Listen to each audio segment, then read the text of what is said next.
प्राणायाम श्रेष्ठ है, करना ही चाहिए, लेकिन ध्यान रखना चाहिए कि इसका आत्मा, परमात्मा, भगवान और ब्रह्म से लेना देना नहीं है। ये हमारे शरीर संबंधी कर्म है। हाँ, शरीर अच्छा रहेगा तो मन को प्रभावित करेगा, मन अच्छा रहेगा तो शरीर को प्रभावित करेगा। इसलिए जरूरी है, बड़े ध्यान से समझ लेना, इसमें सिर्फ योग और प्राणायाम अति जरूरी है। और मैं क्रेडिट देता हूं रामदेव जी को, वे इतना योग प्राणायाम फैलाते लेकिन एक बार नहीं कहते कि ये धर्म का काम है। वे बार बार कहते ये शरीर से संबंधित क्रिया है, आपका शरीर स्वस्थ होगा, काफी जरूरी है, चमत्कार है, ये भारत का चमत्कार है, दुनिया को सबसे बड़ी देन है योग और प्राणायाम। लेकिन कर्म शरीर संबंधी है, बाकी सबकी मैं बात ही नहीं कर रहा हूं। कृष्ण को भी बोलने में बाकी सब क्रियाओं में बड़ा कष्ट गया होगा, मैं सिर्फ योग और प्राणायाम की बात कर रहा हूं। और रामदेव जी भी स्पष्ट कहते हैं कि बस आपका शरीर ठीक होगा, मन अपने आप ठीक होगा। सीधी सी बात है, अगर हमारे शरीर में एसिडिटी बढ़ती है तो चिंता, टेंशन, फ्रस्ट्रेशन, क्रोध अपने आप बढ़ता है।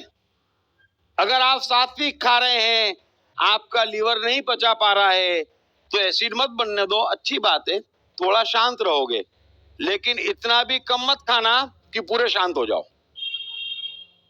जो अधिकांश ये धार्मिक लोग हो चुके हैं, फिर कहते हैं हमें कुछ चाहिए नहीं। तुम्हें दे कौन रहा है? तुमसे कुछ हो ही नहीं रहा है, तुमको देगा कौन? पार्सल थोड़ी आने वाला है।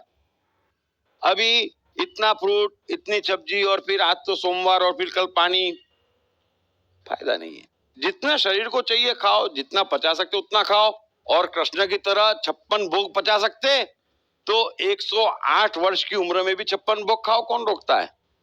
पचाने की ताकत नहीं तो जितना चाहिए उतना तो खाओ, वरना कुछ नहीं कर पाओगे। तो ये सब शरीर संबंधी बातें हैं, बड़ी महत्वपूर्ण है। जान है तो जहान है ना? सीधी सी बात है, शरीर अच्छा और मजबूत होना चाहिए, लेकिन कायदे से उतना मजबूत करना चाहिए कि पत्थर भी पचा लें। नहीं पचा सकते तो शरीर को बिगाड़ने का कोई अर्थ नहीं है।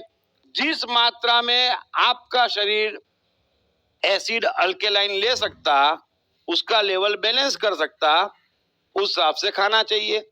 और जितना आपका शरीर एक्सरसाइज कर सकता, बेस्ट योग प्राणायाम है और चलना है, तीनों नेचुरल एक्सरसाइज है, उतनी एक्सरसाइज करना चाहिए जितनी आवश्यक है। और बचा हुआ ब्रह्म कार्य, कृष्ण कह रहे हैं तेरा जीवन बन जाएगा। कृष्ण रेगुलर योगा करते थे, रेगुलर प्राणायाम, चलना रेगुलर, और क्या रथ दौड़ाते थे। 100-105 वर्ष की उम्र में भी उनसे श्रेष्ठ रथ दौड़ाने वाला कोई नहीं था। क्या फिटनेस थी उनकी। लेकिन फिटनेस का राज क्या है? अंतिम से अंतिम समय तक कर्म कर सके, कि इन सब चीजों को बैलेंस करा। तो कृष्ण कह रहे हैं कि ये सत्य तत्व से जान ले कि कौन सी शरीर संबंधी क्रियाएं हैं, उसे शरीर पूर्ता कर, उसका परमात्मा से संबंध मत समझ। और कौन सा परमात्मा के लिए यज्ञ है कि जहां पर हुक्म उसका, और फिर तू भी ब्रह्म, वो भी ब्रह्म, उपयोग की जाने वाली वस्तु भी ब्रह्म, और उसका परिणाम जो आ जाए वो भी ब्रह्म, है ना? सब कुछ उसका, तेरा कुछ भी नहीं।